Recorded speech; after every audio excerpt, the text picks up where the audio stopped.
Want to delete your Netflix watch history on iPhone? Then you're on the right video.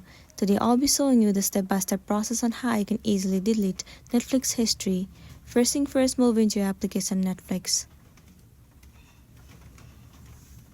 Choose your specific account and log in. Once you're inside the home page of Netflix, move into My Netflix at the bottom right corner. So you can see all of these movies and the series. These are all of your Netflix watch history. In order for you to clear it out, click on your profile at the top left corner.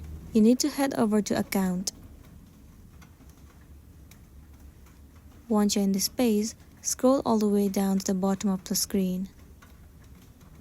Inside the section of Profiles, head over to Privacy and Data Settings.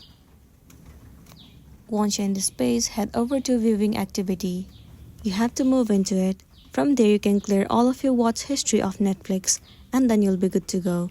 So that's the end of the video. If this video really helped you, give it a like and check out our next tutorial. Thank you.